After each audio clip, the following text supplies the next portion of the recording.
ya? Coba kita tanya. Hai Lalat, kenapa kamu menabrak kaca tersebut? Baiklah, demi menjaga nama baikku, aku terima tantanganmu. Kulit putih seperti rikota dan berpipi merah seperti darah.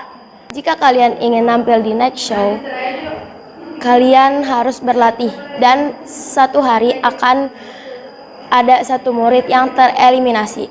Amarahnya ibu berkata, aku kutuk kamu jadi batu. Ya Bu. Iya, kamu anak ikan. Ayahmu tidak bohong. Ibu adalah ikan dan kamu adalah anak ikan. Bismillahirrahmanirrahim. Bismillahirrahmanirrahim. Assalamualaikum warahmatullahi wabarakatuh. Merdeka.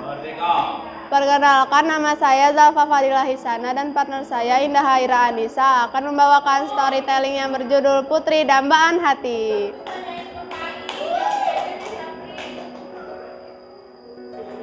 Di sebuah kerajaan, hiduplah seorang pangeran yang sedang mencari pasangan hidupnya. Di suatu pagi, pangeran sedang bersarapan dengan rikota dan tidak sengaja menyayatkan pisau ke jari telunjuknya hingga meneteskan darah di atas rikota. Dan ia berkata kepada ibunya, "Ibu, aku ingin mencari dan menikahi wanita yang berkulit putih seperti rikota dan berpipi merah seperti darah."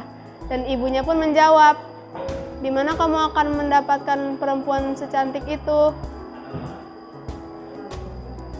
Sang ibu merasa bahwa itu adalah hal yang mustahil. Akan tetapi, pangeran tetap bersikeras untuk menemukan perempuan yang ia dambakan. Dan ia berkata, "Ibu, aku akan berkelana besok dan akan menemukan putri idamanku."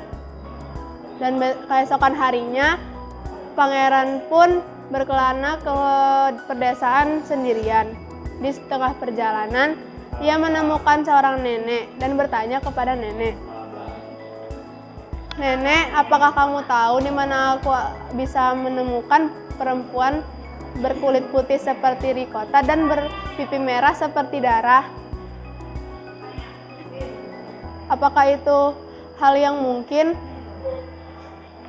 Dan nenek itu pun pergi tanpa menjelaskan apa-apa dan berpikir bahwa pangeran itu adalah orang gila. Akan tetapi, pangeran tetap menanyakan hal tersebut kepada orang-orang yang dilewatinya. Hingga di tengah perjalanan, ia berhenti di bawah pohon dan menemukan seorang kakek yang sedang berjalan mendekatinya. Dan ia pun menanyakan hal yang sama kepada kakek. Dan kakek tersebut berkata dan memberikan satu buah delima. Dan kakek berkata, "Bawalah buah delima ini hingga kamu sampai di sungai." Pangeran pun melakukan permintaan kakek tersebut dan hingga di suatu sungai ia membuka buah delima tersebut. Dan ketika buah itu terbuka, putri cantik muncul dari delima tersebut. Dan pangeran sangat terkejut karena perempuan tersebut adalah perempuan yang ia dambakan, berkulit putih seperti rikota dan berpipi merah seperti darah. Dan perempuan tersebut meminta kepada pangeran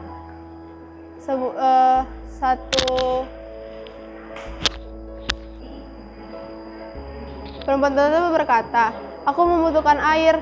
Dan dengan segera pangeran pun berlari ke sungai untuk mengambilkannya air. Dan pangeran tersebut melihat bahwa pakaian yang dipakai perempuan itu sangatlah tipis dan membuat ia kedinginan. Pangeran pun berkata, Kamu harus menunggu saya di sini. Saya akan segera kembali dengan kereta kerajaan dan dengan pakaian yang pantas untukmu." Dan si wanita itu pun menunggu dan duduk di atas pohon di dekat sungai tersebut. Tidak lama kemudian, dan setelah pangeran pergi pulang ke kerajaan, tidak lama kemudian ada seorang wanita bernama Saracina yang sedang mengambil air di sungai. Ia adalah budak dari saudagar yang kaya raya dan selalu mengambil air di sana atas suruhan majikannya. Saat ia mengambil air, ia melihat bayangan wanita cantik di atas permukaan air sungai, dan ia mengira bahwa itu adalah dirinya. Dan saat dia melihat dengan teliti, dia pun menoleh ke belakang dan menemukan wanita yang sedang duduk di atas pohon. Dia bertanya kepada perempuan cantik tersebut, "Wahai wanita cantik, apa yang kamu lakukan di sini?" Dan wanita dari buah delima tersebut menjawab, "Aku sedang menunggu pangeran menjemputku." Dan mendengar hal tersebut, Saracina merasa iri dan ia meminta putri untuk turun dari pohon. "Putri, maukah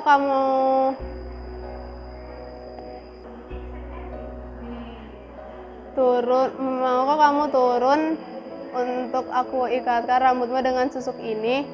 Dan putri pun turun, dan Saracina mulai merapikan rambut putri tersebut.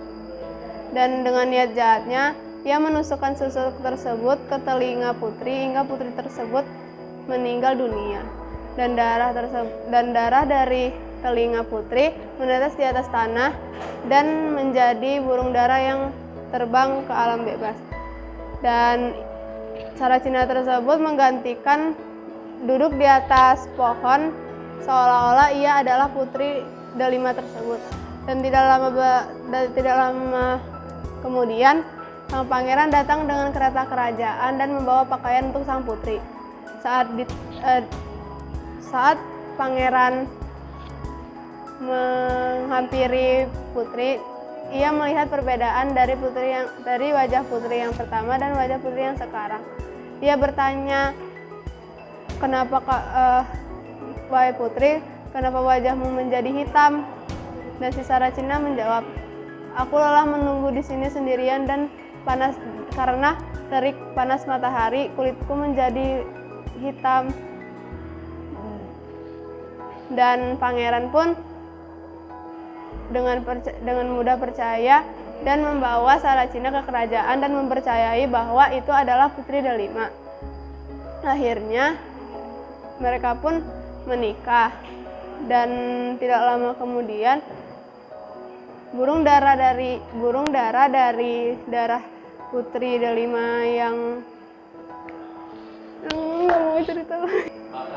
dengan lama-kelamaan kebohongan Saracina mulai terbongkar, dan akhirnya raja mencari putri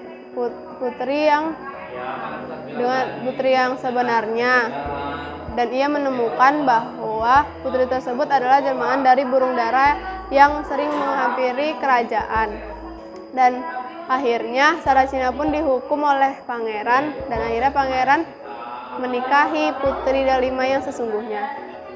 Nilai kehidupan yang dapat diambil dari sini yaitu bahwa cinta sejati tidak akan berpisah walaupun dengan cobaan apapun, dan kebohongan akan membawa kita kepada penyesalan untuk diri kita sendiri. Sekian cerita dari saya. Hadza wallahu yar'ana wa yahfazuna walhamdulillahirabbil alamin. Wassalamualaikum, merdeka. Terima kasih toleransi perdamaian. Mari kita sebarluaskan toleransi perdamaian ke seluruh dunia. Salam toleransi dan perdamaian. Merdeka. Merdeka.